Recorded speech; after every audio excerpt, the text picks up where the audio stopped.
වර්නිස් kitchen YouTube channel එකට අදත් ඔයගොල්ලෝ හැමදෙනාම ගොඩක් ආදරෙන් පිළිගන්නවා.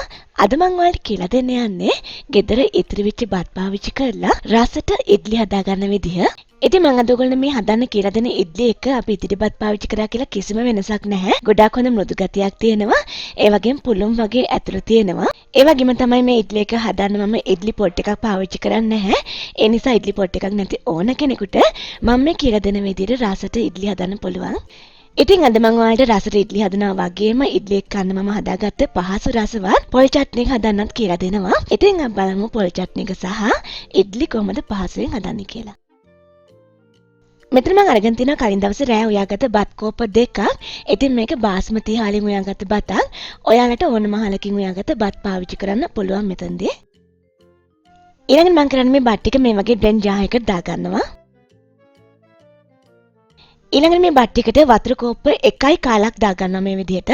සාමාන්‍ය බත් ටික වැහෙන මට්ටමට මේ විදිහට වතුර දාගන්න. ඔයාලට පේනවා ඇති තියෙන මට්ටම. ඊළඟට මේ බත් ටික හොඳ පේස්ට් එකක් වෙනකම් බ්ලෙන්ඩ් කරගන්න ඕනේ. බත් චූටි කෑල්ලක්වත් නැති වෙන්න හොඳින් බ්ලෙන්ඩ් කරගන්න ඕනේ. මෙතනදී බත් ඇඹරෙන්නේ නැතුව බ්ලෙන්ඩ් එකේ හිර වෙන ගතියක් එනවා නම් තව වතුර එකතු කරගන්න. මෙතන මම මේ විදිහට අඹරගත්ත බත් ටික ඊළඟට මම මේ වගේ ලොකු මික්සින් බෝල් එකකට දාගන්නවා බත් ටික. ඊළඟට මම තවත් වතුර කෝප්ප කාලක් මේ වගේ බ්ලෙන්ඩ් එකකට දාලා ඒක හොඳින් සෝදලා බැටර් එකට එකතු කරගන්නවා. වීඩියෝ එකට අදාළ සම්පූර්ණ රෙසිපි එක වීඩියෝ එකට පල්ලෙහා තියෙන ඉන්ෆෝ බොක්ස් එකේ මම දාන්නම්. එතනින් රෙසිපි එක ගන්න ඕගොල්ලෝ. දැන් බැටර් එක මේ විදිහට හොඳින් මිශ්‍ර කරගන්න ටික වෙලාවක්. අපේ බත් ටික මේ වගේ හොඳින් ඇඹරිලා තියෙනවනේ පුංචිවත් කෑල්ලක් ඉතිරි නොවෙන්න. ඊළඟට අපිට රුලන් කෝප්ප එකක් අවශ්‍ය වෙනවා. මම කරන්නේ රුලන් ටික මේ වගේ ලොකු පෑන් එකක් දාගන්නවා. ඊළඟට අපි රුලන් ටික අඩු ගින්දරේ විනාඩි 5ක් වගේ හොඳින් බැද ගන්න ඕනේ. සාමාන්‍ය රුලන් වැලි වගේ ගතියක් එනකම් බැද ගන්න ඕනේ. ඉතින් ඔයා අද නම් මුලට මගේ වීඩියෝ එක බලනවා ගොඩක් ආදරෙන් මගේ channel එකට පිළිගන්නවා. ඒ වගේම ඔයා මාව තම subscribe කරලා නම් විතරක් මේ වීඩියෝ එකට පල්ලෙන් තියෙන රතුපා subscribe button එක සහ ඒ ළඟින්ම තියෙන පුංචි bell icon එක click කරන්න. ඒ වගේම මේ වීඩියෝ එක වැදගත් කියලා හිතෙනවා නම් තවත් කෙනෙක්ට බලන්න share කරන්න. ඊළඟට මම කරන්නේ බැදගත රුලන් ටික මේ විදිහට බත් මිශ්‍රණයට දාගන්නවා. දැන් මම මේක එකතු කරන්නේ ආපසෝඩ තෙහෙන්දි භාගයක් එකතු කරනවා.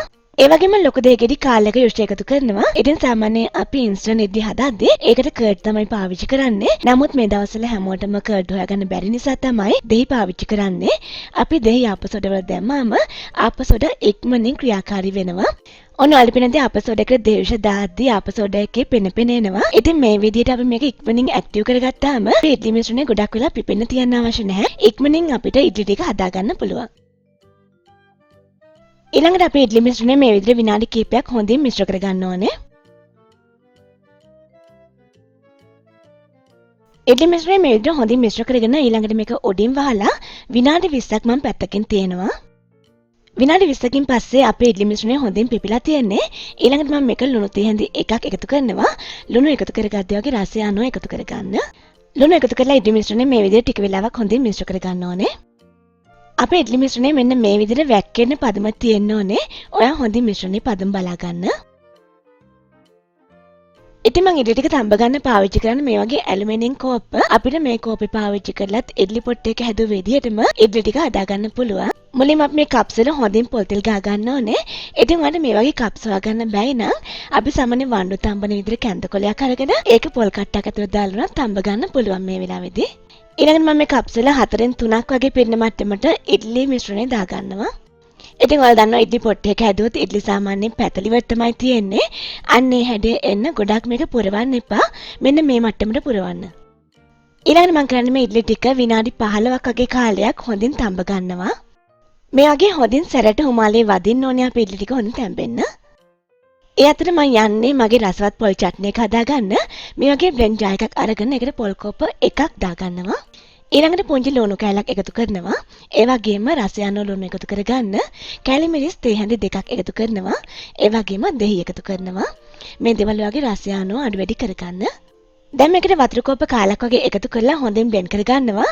ඉතින් ඔයාලට මේ චට්නි එක ටිකක් දිය ගතිය වැඩියෙන් ඕන නම් වතුර වැඩියෙන් එකතු කරගන්න.